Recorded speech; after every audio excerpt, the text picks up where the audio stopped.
nice moose down here, and before we start working on him, of course we wanted to make sure he's dead.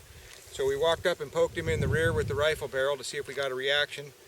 Couldn't see him breathing or anything, and we walked up from the front end, poked him in the eye, and didn't get a reaction there. If the animal blinks, he's not dead yet, so you have to deal with that. So anyway, we went ahead and took our pictures. Of course, we've tagged him and all, and he's legal now. And so what we've done is we've unloaded our packs and got all of our junk out of the pack. We got our game bags out, got everything ready to go. And what I'm going to do now is just kind of lay a game bag right over here. And I'm going to put my tools on the game bag because it's pretty late in the day and it's going to be dark by the time we get done working on this animal. And it's real easy to misplace things at the kill site. I've got my tarp out here, and what we're going to do is use that to roll him over. Once we get the hind quarter off and the front shoulder off, we've got that upper half skinned out, then we'll roll him over on that tarp, keep the rib cage meat nice and clean. So let's go ahead and do our preliminary caping cuts. We're going to cape this guy for a shoulder mount. So we'll go ahead and show you how to make those cuts right away here. Okay, the first cut we're going to make for a cape, for caping this moose out, we're going to make a cut right around the knee joint through the hide. We're going to go from the inside out so we don't cut through any hair.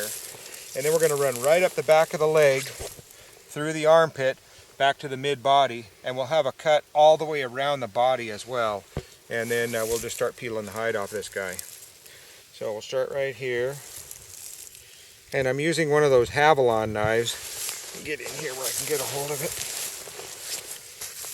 And these Havilons are really nice. They use a razor blade, and you got to really watch it that you don't cut yourself.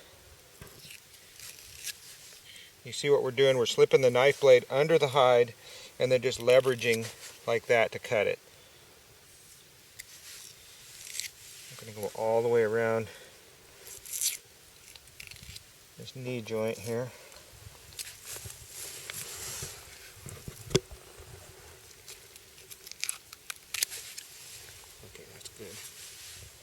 Okay, now what we're going to do is we're going to make a cut right up the mid-body. I like to leave a nice long cape for my taxidermist so they've got plenty to work with. And so we're just going to go right at the midpoint. They'll trim some of this off, but I'd rather that they had more than they needed than to come up short. So, and again, we're using our Havilon here. We're trying not to cut too much hair here. We'll brush all that off so we don't get any hair on the meat. So we've made our cut around the knee and right up the back of the leg, through the armpit, all the way back here to our mid-body cut, which we've made all the way around the animal. We went down as far as we could, and once we roll him over, we'll finish the cut on the other side. Now what we're doing over here is we're running right up the spine. And you can see on this guy right here, there's a kind of a dark line of hair right here. Try to stay right in the middle of that. And then when you get up here, we've kind of got our cut all the way up through here. You can sort of see. And then when you get up in this area right here, we're just about done with the neck area. We'll go right on through here.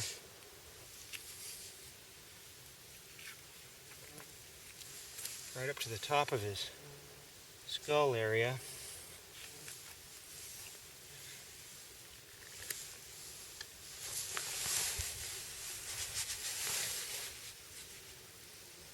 When we get about right here, what we want to do is V over to the base of each antler. So here I'm going to go ahead and make a cut right through here, right over to this antler base.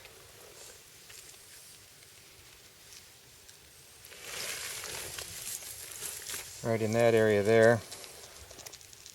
Gotta be real careful that we don't nick our blade. You can see how that just goes right up to the antler base, just like that. And then when we get ready to cape this guy, we'll just peel that off all the way around.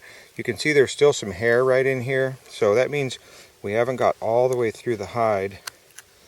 The hide really ends right at that antler base. This part right here is called the pedicel, and you want to go right to that, and then you'll just peel it off all the way around. You don't have to cut it. If you leave a ring of hair on there, not really a good idea, but it's okay.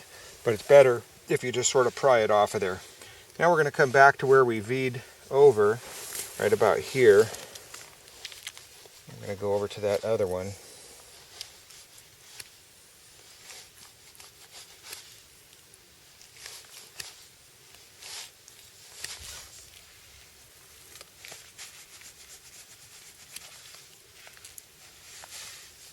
Just like that. And we'll go ahead and work that off of there when we get the head skin all the way up to that point. So now we've got our primary cuts made. Then right here you'll see the base of the ear. People call them the ear butts. They're right in here, and we'll just sever that off right at the skull. And then when we get back to camp, why, we'll go ahead and turn that ear. This one's going to be a little difficult because it's got a natural split in it from fighting, and so it's grown over on both sides. And when you turn that ear, you'll usually end up splitting it right here, just opening it up so you can get that all opened up. They'll stitch it back up at the taxidermist, but you want to leave that split in there. That gives it some character. So that's our primary cuts for caping. And the next thing we'll do is we'll go inside the mouth.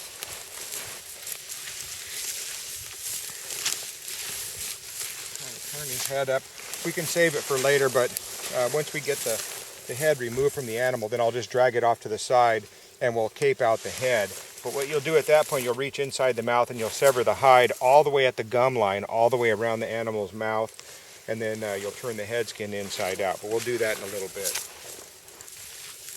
Now what we're going to do is we're going to go ahead and skin this front leg out and start removing this cape off the animal.